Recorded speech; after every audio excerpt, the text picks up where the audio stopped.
Hello. So the other day I was with a couple of girlfriends at a winery and we were discussing people who like to talk the talk but do not walk the walk. They literally have no action behind their words. And I thought, what a great subject to bring up because I think we've all been there. We've all been the one that likes to complain and have a pity party and have people feel sorry for us, but we literally do nothing to change the issue at hand. Um, and then something happens, and we're trying to figure it out. We finally get fed up, or that desire to change becomes a lot stronger, or there's a serious need for it. So then we find ourselves kind of in the middle of trying to figure it out. Then we evolve to, okay, we've taken all the necessary steps, but we are so afraid to commit. And we just need someone to just push them over the edge. So that's what I'm here today to do. So if you find yourself in any of these phases, we're going to talk about them. And ultimately, I hope that it encourages you to take that step to make the change in your life. Because if you are doing something that doesn't serve you, it just creates unhappiness, sadness, negative self-talk. It doesn't serve you at all. So let's talk about the 5 C's of change. So the first one that is the most important, besides the very last step, is creating space for this change. Your change could be a career change, a lifestyle change. Maybe if you don't start implementing some healthier things into your lifestyle, that maybe 6 months to a year from now, your health is going to be in really bad shape. Or maybe you are really into exercise, but you need to change it up a bit to really support your health. So an example like that would be a chronic runner who that's all that they do, and maybe they need to implement some weights to start building muscle so the running doesn't eat at their muscles. Whatever it is, you have to create the space for it. So if it means rescheduling things, taking an inventory of your day and seeing what you can move around to start fitting this change in.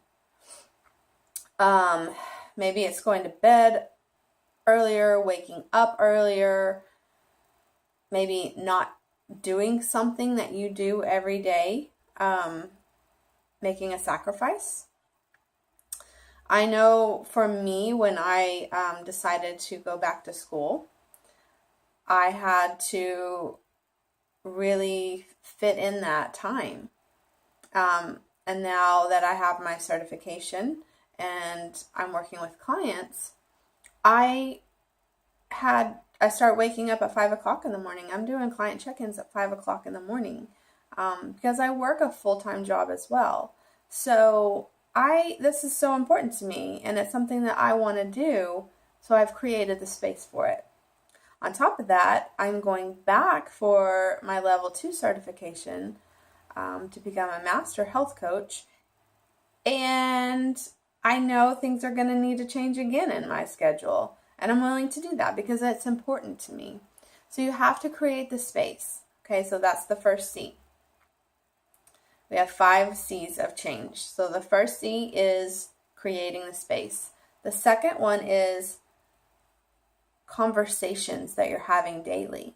So if you're constantly talking about it, it comes up in your conversations with your partner, your spouse, your children, co-workers, strangers at the grocery store, you know that you're constantly talking about it, then the change is pretty important to you. The third C is it's constantly on your mind. You're constantly thinking about it.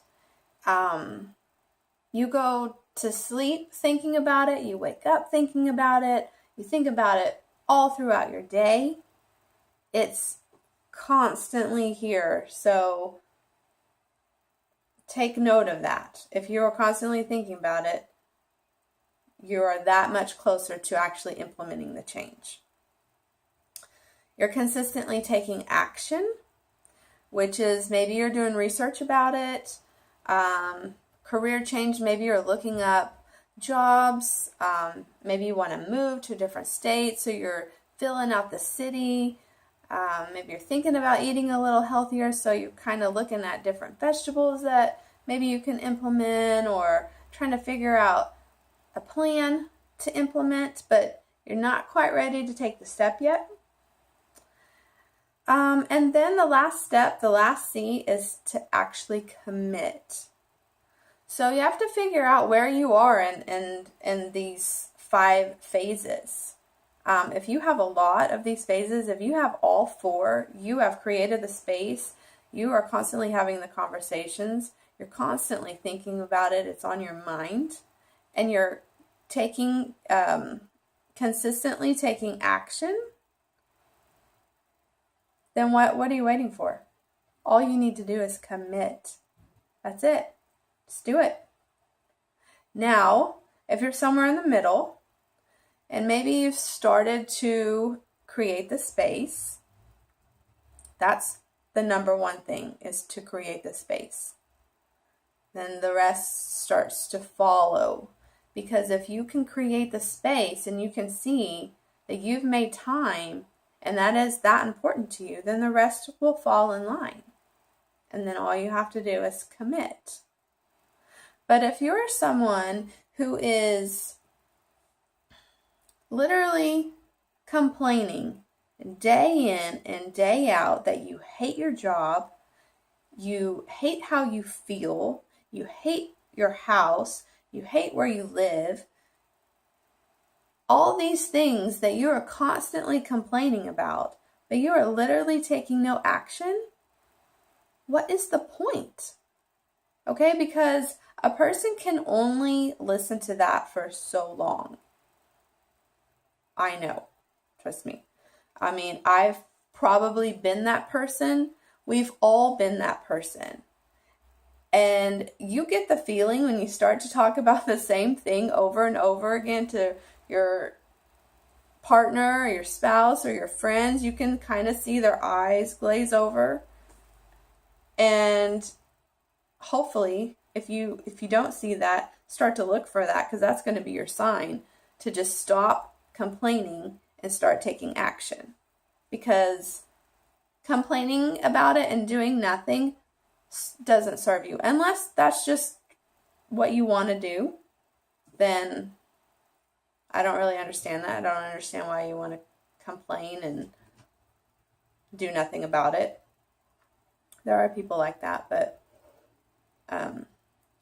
I try not to have conversations with them. If we have this conversation, more than 3 times and it's the same thing every single time, I'm pretty much going to call you out. And if you don't want to take my advice, then we're just not going to have a conversation anymore. So think about that. Where are you in your life? Are you absolutely 100% happy with how things are? And if you're not, what are you going to do about it? What action are you going to take to make it happen? Because change does not happen without action. And if you're afraid, just start slowly, okay? Just start slowly. Start to create the space. So you know, like, oh, I really, really want this to happen, but you're scared shitless. Oh, it's fine. Trust me, I have been there. Start slow. Start to create the space. I'm sure the other things are already going on. You're already talking about it, right? You're already thinking about it, Maybe you're researching how to do it. So now you have to just start looking at creating the space for it. Once you've created the space, that's it. Commit. Do it. Okay? So, what are you going to do? What person are you going to be? Are you going to be one that complains and does nothing? Or are you going to be one who takes the action? I really hope you take the action because it's so worth it. All right, guys. Till next time. Bye.